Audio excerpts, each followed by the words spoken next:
மாங்கல்ய பலம் தரும் காரடையான் நோன்பு 2025 எந்த டேட்டில் வருது, எந்த நேரத்தில் மஞ்சள் கயிறு மாற்றலாங்கிறத பற்றி தான் இந்த வீடியோவில் சொல்ல போகிறேன்.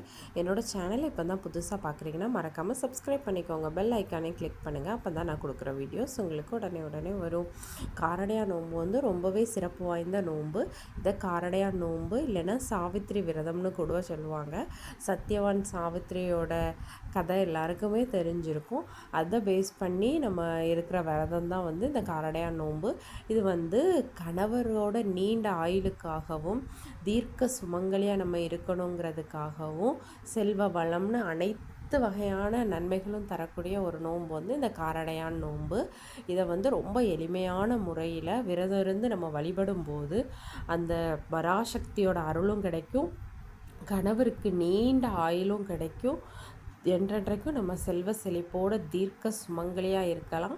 அப்படி ஒரு சிறப்பான இந்த காரடையான் நோன்பு வந்து என்னைக்கு வருதுன்னா மார்ச் 14 வெள்ளிக்கிழமை வருது.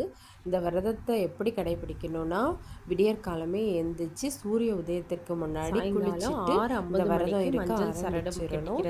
நேரம் இருக்கு. உணவு உண்ணாம இருக்கிறது வந்து ரொம்பவே சிறப்பு. சாயந்தரம் வர திருமண சலடு கட்டுற நேரம் வர நம்ம வந்து எதுவும் சாப்பிடாம தண்ணி மட்டும் குடிச்சிக்கலாம். அந்த மாதிரி விரதம் இருந்து நம்ம வழிபடும் போது சிறப்பான பலன்கள் கிடைக்கும். கணவருக்கு வந்து குறிப்பாக நீண்ட ஆயுள் கிடைக்கும். கன்னி பெண்களாக இருந்தாங்கன்னா நல்ல கணவர் அமையணும், நல்ல ஒரு வாழ்க்கை துணை கிடைக்கணுங்கிறதுக்காக இந்த விரதத்தை மேற்கொள்ளுவாங்க. நமக்கு வந்து இந்த வருடம் மாலை 6:50 வந்து மஞ்சள் சரடு கட்டுறதுக்கான அந்த முகூர்த்தம் வந்து இருக்குது. இந்த நேரத்தில் திருமணமான பெண்களாக இருந்தாங்கன்னா மஞ்சள் சரடு எடுத்துக்கோங்க. அதில் வந்து 2 பூ, ஏதாவது ஒரு பூ வந்து கெட்டிக்கிட்டு முதல்ல வந்து நம்ம வச்சு வணங்குற கௌரி படத்துக்கோ இல்லை காமாட்சி படத்துக்கோ வந்து அந்த தாலி சரடை கெட்டிட்டு அதுக்கப்புறமா நம்மளும் அந்த தாலி சரடை வந்து கழுத்தில் கெட்டிக்கலாம். திருமணம் ஆகாத பெண்கள் வந்து இதை கையில் வந்து ஒரு காப்பு மாதிரி கெட்டிக்கலாம்.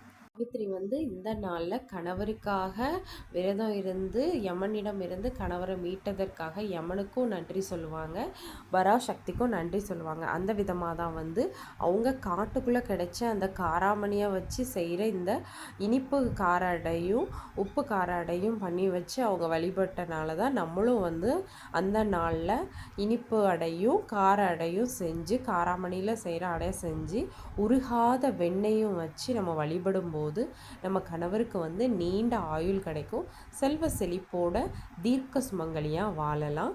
இதையும் வந்து இந்த நேரத்தில் பண்ணி வச்சு நம்ம அந்த மஞ்சள் சரடை கட்டிக்கணும். ரொம்பவே எளிமையான ஒரு விரதம் தான், ஆனால் பலன் வந்து ரொம்பவே அதிகம். விரதம் இருக்க முடிஞ்சவங்க வந்து காலையிலேருந்து சாப்பிடாமல் விரதம் இருந்தால் வந்து ரொம்ப பலன் அதிகம். முடியாதவங்க, உடம்பு சரியில்லாதவங்க வந்து பழம் அப்படி ஏதாவது நீங்கள் சாப்பிட்டுக்கலாம்.